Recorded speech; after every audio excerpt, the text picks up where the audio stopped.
engine mount, I don't know, for the want of a better word, frame has split. There's a complete split along there. I don't know if you can see it in the metal there, in the middle of the frame. And so I guess that's going to be a big problem. You know, I think it's more than we can tackle, because it looks like the engine. We've always said we'll have a go at stuff, but from our point of view, it looks like the engine's got to come out. So maybe even all this framework has got to go. I don't know. We'll have to go and find, get online and find a boatyard to have a look for us, I guess. Because it was shaking, wasn't it, yesterday? Not happy. Not happy at all. I'm really upset because that's not just a little get someone out to come and fix it. I reckon that's an engine out job. So day 8, and the engineer has returned with the offending piece, where you can see it was fractured. There it is. Welded it, and we're assured that'll be more than strong enough. And whilst we're at it, we're having 4 new vibration things fitted. Engine mounts. Do you reckon they're called engine mounts? Yeah. So anyway, hopefully by the end of the afternoon we will be up and running again. Right, so that's the engine hoisted out the way, lifted up, so Brendan, our engineer, can get the feet on. Morning, Brendan. Good morning. And it's been disengaged from the prop shaft while he's levelling it back up again. So, hopefully by the end of the day we'll be up and running again. Fingers crossed. Every faith in you, mate. Every faith in you. So, we were stuck 8 days in one place, and that's the longest we've ever been in one place at any time. We're not good at staying put, are we? We just don't, usually 2-3 days, and we're ready to move on again. But when the engineer first said to us, oh, it's going to be at least a week before I can get back, my heart sank. And I thought this is going to be awful, because we weren't really near anywhere. We were right opposite Crofton pumping station, lovely mooring, very safe. Yeah, it's nice. Easy for the dogs to get on and off, wasn't it? So that was the godsend. Yeah, near water. If we would have had to pull the boat back through a lock if we'd needed water, but we could collect bottles of water. And we'd recently pumped out, so it was fine. But I still thought, there's just, you know, what we're going to do. But we ended up walking 3 miles to the shop well, not every day, when we needed to. Yeah. At a 5-mile round trip to the shop. A beautiful walk, wasn't it? Through the woods. Yeah. Your favourite location, I love it woodland. in the woods. Yeah. And these solar powers gave us all the energy we need. Solar panels gave us all the energy we need. It was brilliant, wasn't it? Yeah. We really did well. We've been careful. We were careful not to waste any electricity, and we were very careful with the water. No washing has been done or anything like that, but it's been fine. And in fact, I don't know about you, but I quite enjoyed it in the end. Once we resigned that we were just there, we just It relaxed. went so quickly though, didn't it? We thought 8 days, oh, it's going to be forever, but it just went so quickly. We filled our days with board games. Board games. And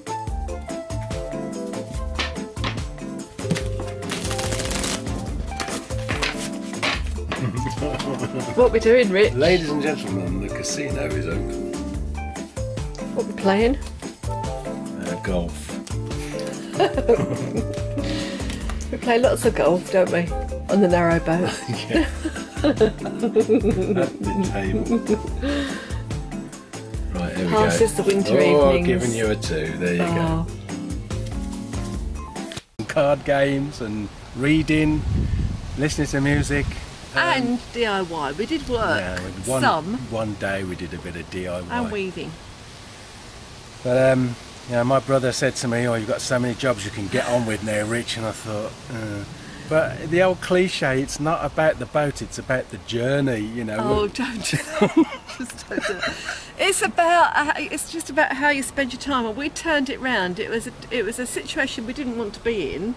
We wanted to be moving, but we turned it round and enjoyed it in the end, didn't we? Instead of sitting there sulking about it. We did really enjoy it. It was a bit of a holiday. It was ironic that it's the first time that we've been completely without the car. Within a day of saying goodbye to the car. Bloody we couldn't go anywhere. But it was really fine, wasn't it? Really fine. So these are the old feet, well, 3 of them. You can see how battered and bashed they are, and one of the washers are shattered. Just falling to bits, and no wonder the engine was clunking. So we're really happy. Mind you, 400 quid later, happy. And we wouldn't have seen the Flying Scotsman. I keep wanting to say Scottish Express. My dad would be striking you down from his grave. We saw the Flying Scotsman coming up now. Oh yeah, wow, look at that.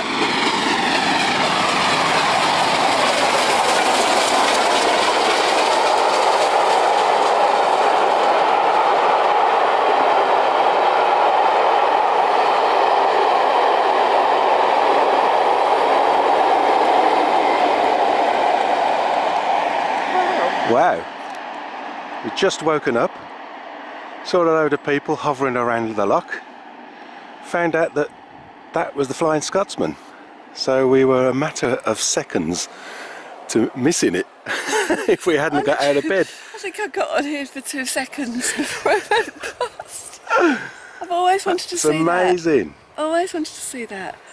And I was faffing around with my camera settings and there it was, so just about got it I think. For the last 2 days you've been complaining that we're moored up and all the trains keep going past. Even through the night we could hear the trains and we were going to move because of the noise of the trains. I don't even know what the time is. Anyway, you look gorgeous. I don't think I do.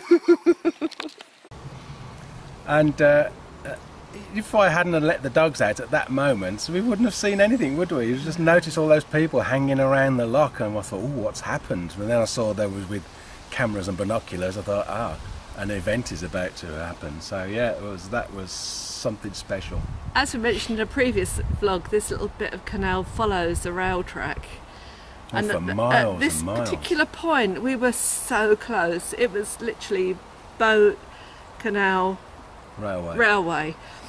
And the high-speed trains taking gravel to London from the pits up here had been so noisy, and at night the speed that they go through had been waking you up on the hour. You've been moaning and groaning, but we reaped the benefit.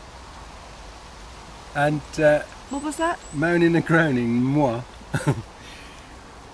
But the day I thought, oh, I'll take some film of all these trains coming past. We had an hourly commute train, and then in between there was 2 or 3 of these freight trains going by regularly. And the day I decided I'd take some video of it, they stopped because the work's on the tracks. So anyway, at least we saw the Flying Scotsman. It was wonderful. It was fantastic. Wonderful.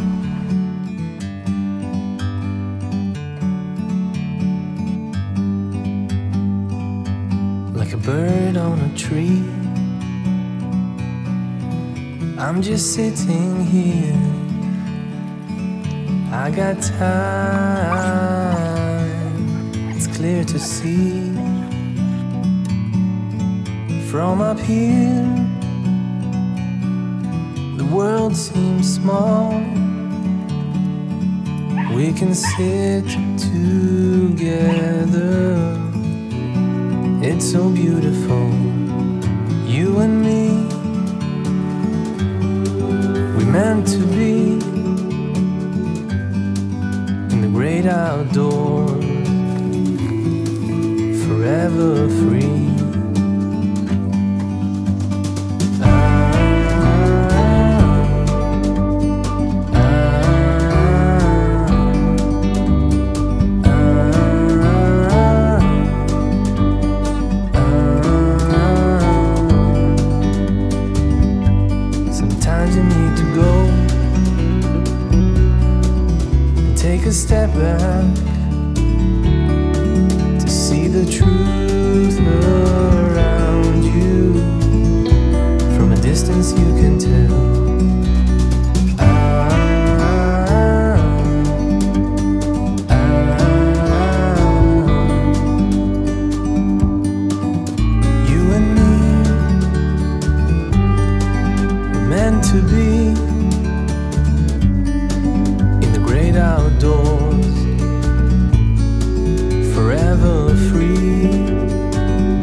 why the engine sounds so much better.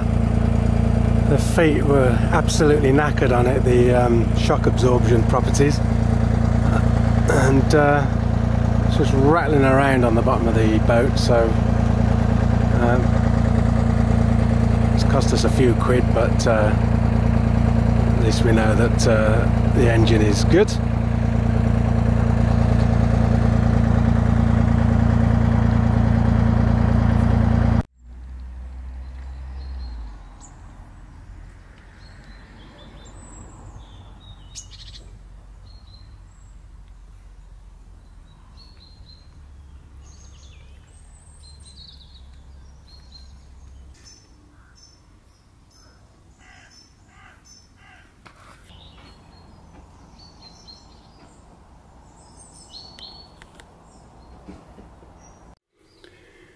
So now that we're back up and running, next job to do is to rebuild the decking that we've taken apart so we could get access to the engine. And before I do that, I've got to get down there, tighten up the stern gland there, just screw those nuts in. We've got a fair drip, as you can see, drip, drip. I've tightened up those nuts there, you can just about see them I think, and as you can see it stopped the drip. So next job, siphon that out and replenish the grease reservoir.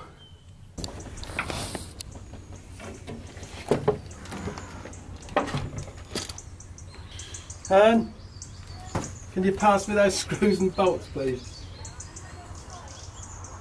Yeah.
OMG, that's not going in any. Yeah.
Well, our little run of bad luck seems to continue. We moored up yesterday, and I was coming down into the engine room, and my considerably large backside knocked into the key which was in the ignition and has broken the key off. So now we've got to order a new barrel, but all is not lost. We can start the engine with a screwdriver, seeing as the key is still in there.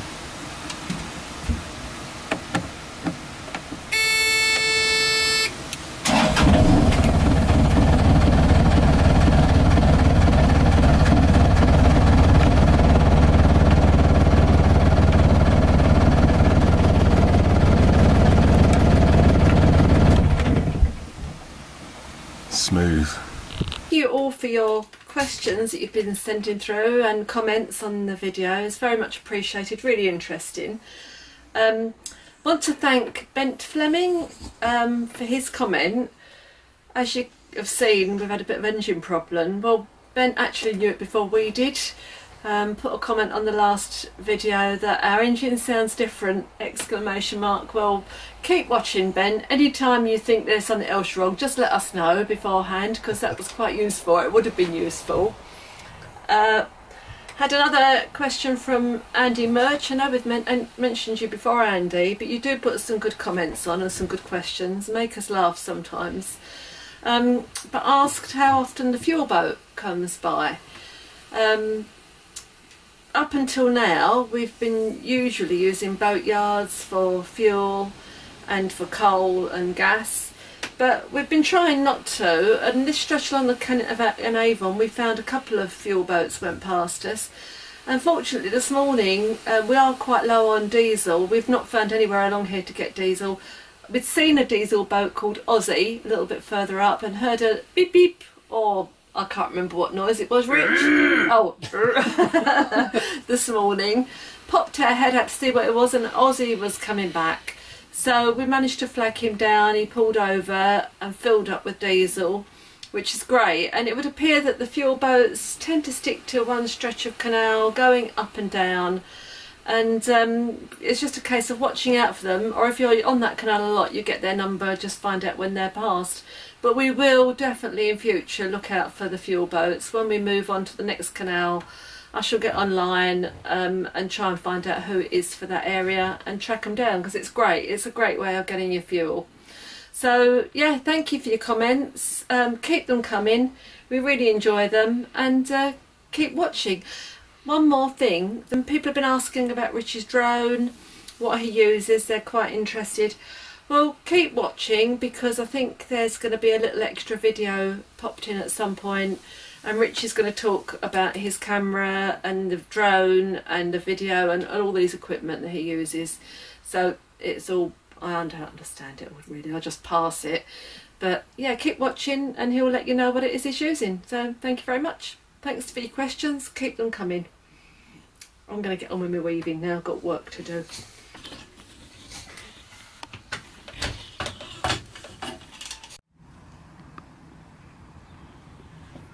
These skies are coming really boring now. They're just wonderful.